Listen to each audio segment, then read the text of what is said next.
Le beurre de karité, l'une des filières agricoles très porteuses de devises en République du Bénin. Loin de la ville de Cotonou au sud du pays, les départements du Borgo Alibori et de l'Atakora Donga sont les principales zones de production de la chaîne de valeur du karité. Dans la commune de Niki, un groupement de femmes sous le leadership de Madame Fatouma Gbaoré Sekoussounan s'illustre fort bien dans la production du beurre à base des noix de karité. Du beurre de très bonne qualité répondant aux normes internationales et bio, c'est-à-dire naturel, sans aucun additif de produits chimiques de synthèse. Mais par quel processus ces femmes arrivent-elles à ce résultat probant? Quelles sont les différentes étapes de production du beurre bio de karité de qualité par ce groupement de femmes? Voici la première étape de la production du beurre de karité, le ramassage. Nous avons suivi quelques femmes dans un champ de l'arbre à karité à Ndali, situé à plus de 500 km de Cotonou, la capitale économique du Bénin. On ne ramasse que des noix qui arrivent à maturité et qui tombent d'elles-mêmes. Après la collecte, les noix subissent les premiers soins.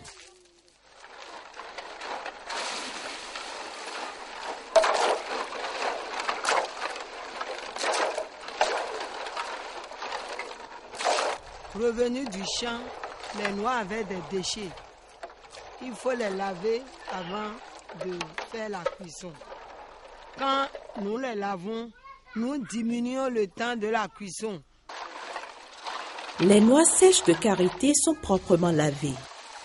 Ainsi dépossédées de toute saleté, elles passent à la deuxième étape, celle de la cuisson.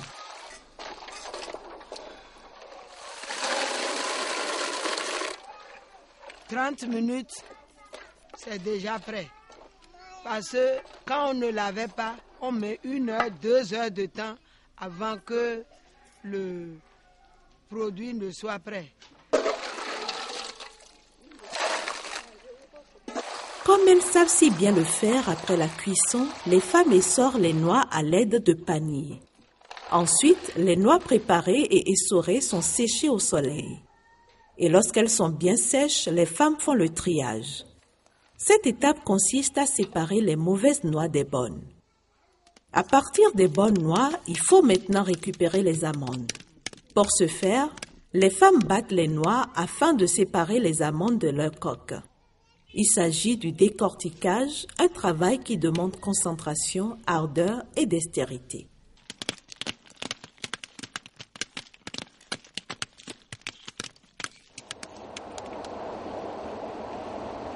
Nous prenons ensuite la direction de l'unité de transformation de noix de karité de Niki-Ouenou. Elle est à plus de 50 km de Ndali. Les femmes du groupement nous accueillent avec enthousiasme.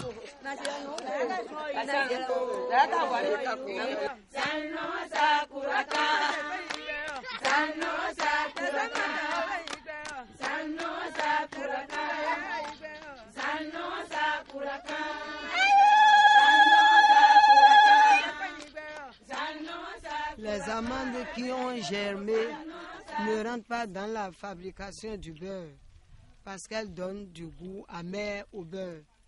Nous enlevons les débris de fer, de clous qui s'infiltrent dans les amandes. Nous enlevons les cailloux. Donc, après le triage, nous passons au lavage. Nous les lavons à l'eau tiède. Nous les resséchons parce qu'il y a déjà de l'eau.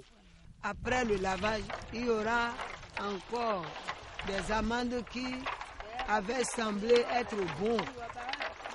Donc nous faisons le second triage.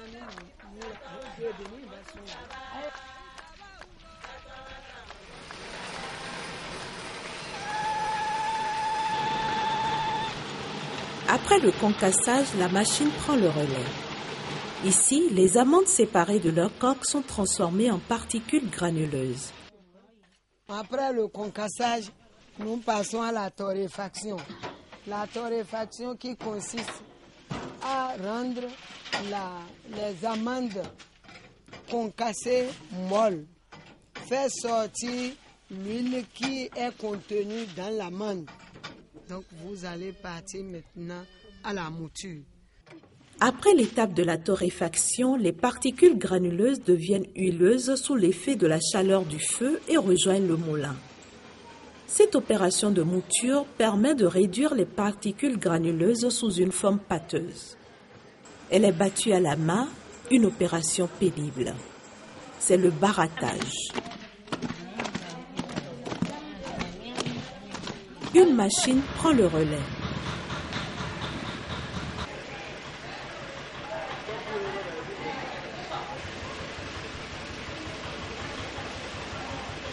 La pâte liquéfiée fait remonter l'écume à la surface, l'écume de karité.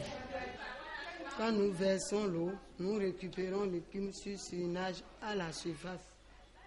L'écume que nous avons lavée l'écume plusieurs fois avec de l'eau propre. Il faut laver l'écume 7, 8, même 10 fois pour que l'eau ne soit plus colorée, que l'eau soit propre. Et avant dernière étape, vous mettez de l'eau chaude. C'est pour dissoudre les impuretés que l'eau fraîche n'a pas pu faire. Donc quand vous mettez l'eau chaude, vous remuez, vous lavez, vous voyez que vous avez le dessous des impuretés sous votre bassine. Et vous récupérez encore l'écume propre à la surface. Vous faites le dernier rinçage. C'est ça que nous avons fait. Et nous avons enlevé de l'eau pour mettre dans la marmite et chauffer. L'écume de karité ainsi recueillie est remise au feu. Sous l'effet de la chaleur, elle devient de l'huile qui submerge l'eau.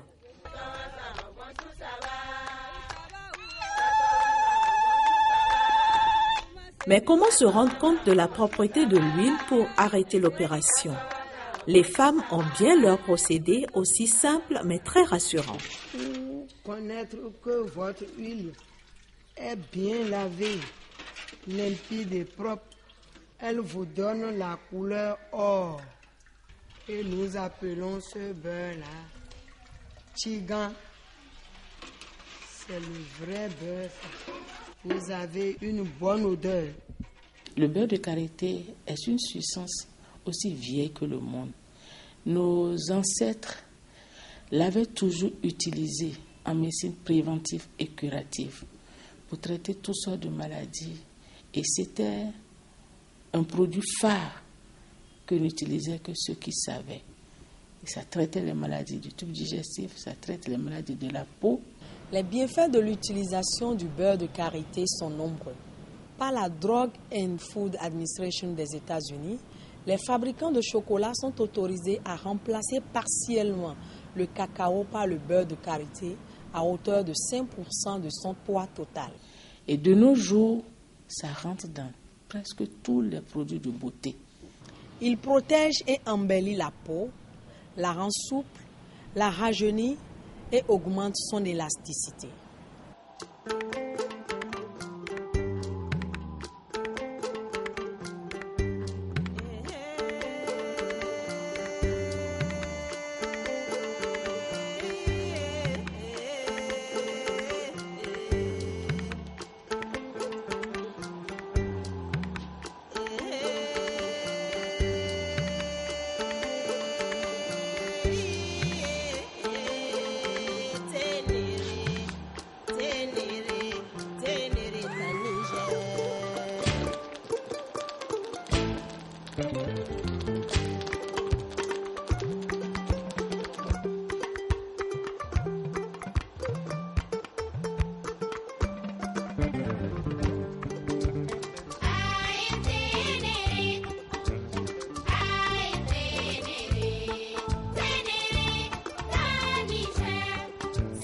Il traite la peau dépigmentée, les blessures, les escarres, les furoncles et autres boutons infectieux, les eczémas, les grands brûlés, les contusions et les inflammations.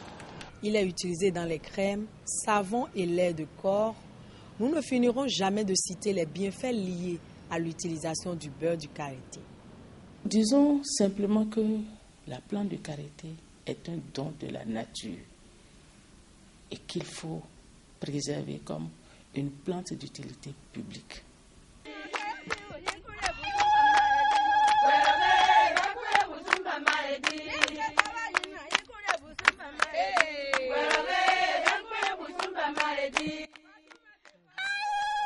Voici le moulage, la dernière étape du processus de fabrication du beurre de karité. Ici, ce sont des calebasses qui servent de moule.